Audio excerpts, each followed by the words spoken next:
اجی ادم نے کہا تھا نا کہ کون ہے جس نے مہ نہیں چکھی، کون جھوٹی قسم اٹھاتا ہے، میں کدے سے جو بچ نکلتا ہے تیری آنکھوں میں ڈوب جاتا ہے۔ ہم ذرا یوں کہہ لیتے ہیں کہ میں کدے سے جو بچ نکلتا ہے تیری سیاست میں ڈوب جاتا ہے۔ مفتیان مقتدر کمال ہیں بھائی، ان کے اندر مستقل مزاجی ہے، اور یہ وہی آج بھی ہتھ کنڈے ہیں جو کم از کم میرے جیسا بندہ 1985 سے دیکھ رہا ہے۔ وہ لوگ جو 60s کی یا لیٹ 60s کی پیدائش ہے، انہیں اگر بہت جلدی سیاست کی سمجھ آئی ہو تو 80s میں آئی ہوگی، ارلی 80s میں آئی ہوگی یا مڈ 80s میں آئی ہوگی، کہیں کہ لیٹ 70s میں آئی ہو، اس کی تو سمجھ قطعی نہیں آتی۔ بہرحال 85 سے کانٹینیوسلی کرپشن کے الزامات، اس کے علاوہ شراب نوشی کے الزامات۔ اب یہی شراب نوشی حلال ہے جب مقتدر کے مفتی آپ کے حق میں فتویٰ دیتے ہیں، یہی شراب نوشی حرام ہے اگر مقتدر کے مفتی آپ کے خلاف فتویٰ دیتے ہیں۔ پچھلی صدی کے 25 برس ہوں یا اس صدی کے 22 برس، آپ دیکھیں اسٹیبلشمنٹ کو کوئی فرق نہیں پڑا، نہ ان کے فتویٰ، وہی طریقہ واردات۔ کرانہ ثناءاللہ کو پکڑنا ہو تو ان کے ہیروئن ڈال دے گاڑی میں، اور جب آپ نے فواد کو پکڑنا ہو تو اس کو غداری کے الزام میں دھر لیں۔ یہ سب چیزیں کیا ہیں؟ کیا جمہوریت یہ کہتی ہے کہ جناب آپ اسلام سے ہٹ جائیں؟ یہ کہیں آپ اسلام میں ایولیوشن لا رہے ہیں یا جمہوریت میں ایولیوشن لا رہے ہیں؟ میں تو خیر ان لوگوں میں شامل ہوں جو کہتا ہے کہ جمہوریت عین اسلام ہے، لیکن بہرحال جمہوریت جہاں بھٹکنے لگے تو ہمیں آئین کی طرف دیکھنا پڑتا ہے، اور جب کبھی کہیں ہم اسلام سے ادھر ادھر ہوں تو ہمیں قرآن و سنت کو مد نظر رکھنا پڑتا ہے۔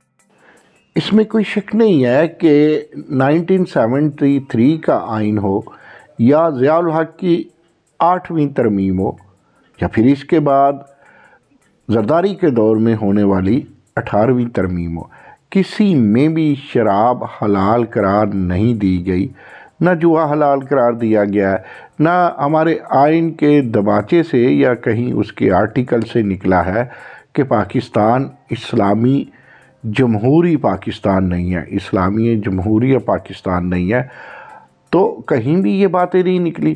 پھر ہم کس طرف نکل جاتے ہیں، کبھی سیاسی دشمنی میں، کبھی ذاتی دشمنی میں، کبھی شیروانی کی تلاش میں، اور کبھی ہم حرص و ہوس کی شاہراہ پہ چلتے ہوئے۔ پچھلے دنوں میں چند دوستوں کے ساتھ اسلام آباد میں تھا۔ اسلام آباد سے کشمیر، ملتان، بہاولپور، ان مختلف شہروں میں نے اسلامیات کو سمجھنے والے مذہبی لوگوں سے، پھر روشن خیال لوگوں سے، حتیٰ کہ پاکستان پیپلز پارٹی، مسلم لیگ نواز اور پاکستان تحریک انصاف کے لوگوں سے بھی بات کی۔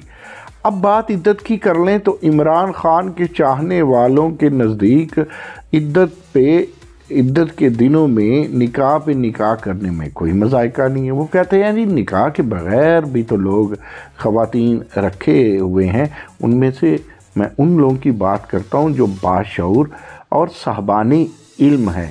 اب یہ وہ بات ہے کہ آپ پتہ نہیں اسے حب علی کہیں گے یا بغض معاویہ کہیں گے۔ میں انہیں کہتا ہوں کہ اگر یہی کام آصف علی زرداری کرتا یا میاں نواز شریف کہتا تو آپ کیا کہتے؟ ان کے پاس جواب تو نہیں تھا، لیکن وہ اپنی اداؤں سے ٹاس یا مس نہیں ہوتے۔ یہی بات جب مسلم لیگ نواز کے لوگوں سے کہی جاتی ہے کہ بھئی کوئی کرپشن کا کچھ تو معاملہ ہوگا، پیپلز پارٹی والوں کو کہا جاتا ہے کرپشن کا کچھ تو معاملہ ہوگا، وہ کہتے ہیں نہیں جی، آپ فارن فنڈنگ کے کیس دیکھیے عمران خان کے، آپ عمران خان کے وہ شوکت خانم کے معاملات دیکھیے کہ وہ پیسہ لیتا ہے اور انویسٹ کرتا ہے، آپ اس کی ہنڈی دیکھیے، آپ کا دس دیکھیے، آپ اس کا ڈیٹ دیکھیے، لیکن وہ یہ دیکھنے کے لیے تیار نہیں ہے جو چاہتے ہیں مسلم لیگ نواز یا پاکستان پیپلز پارٹی کو کہ جو غلط ہے وہ غلط ہے، اگر ان کے قائدین غلط کرتے ہیں تو غلط ہے، دوسرے قائدین اگر صحیح کرتے ہیں تو ان کا صحیح صحیح ہے،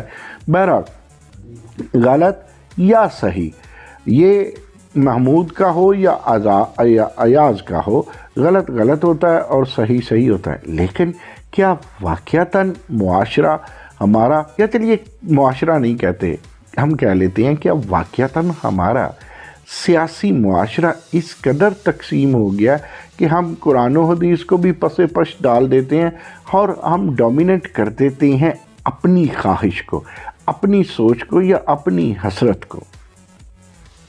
جی میں نہیں یہ کہتا کہ میری سکرین پہ چلنے والے فوٹوگرافز میں سے، کالم نگاروں میں سے، بیوروکریٹس میں سے، خواتین میں سے، مرد حضرات میں سے کتنے لوگ پیتے ہیں، کتنے نہیں پیتے، کتنے لوگ کرپٹ ہیں یا نہیں کرپٹ، آپ یقین کریے یہ سب کو پتہ ہے۔ جن کو نہیں پتہ یہ اچھی بات ہے، جن کا بھرم رہ جائے وہی اچھا ہے۔ میں کہتا ہوں کہ پروقار رہتی ہے زندگی تھوڑے بڑے بہت بھرم رہنے سے، اور بھرم تو ہر ایک کا ہوتا ہے نا جی۔ کیا ہم اور ہمارے مقتدر سائنس اور ٹیکنالوجی میں متعصب نہیں ہو سکتے؟ کیا ہم ترقی میں، ہائر ایجوکیشن میں، صحت کے معاملے میں متعصب نہیں ہو سکتے؟ کیا ہم یہ نہیں دیکھ سکتے کہ انسانی حقوق کس طرح قوم کو دیے جا سکتے ہیں، یا ہم نے الزامات میں مخالفین کو اندر ہی ڈالنا ہے؟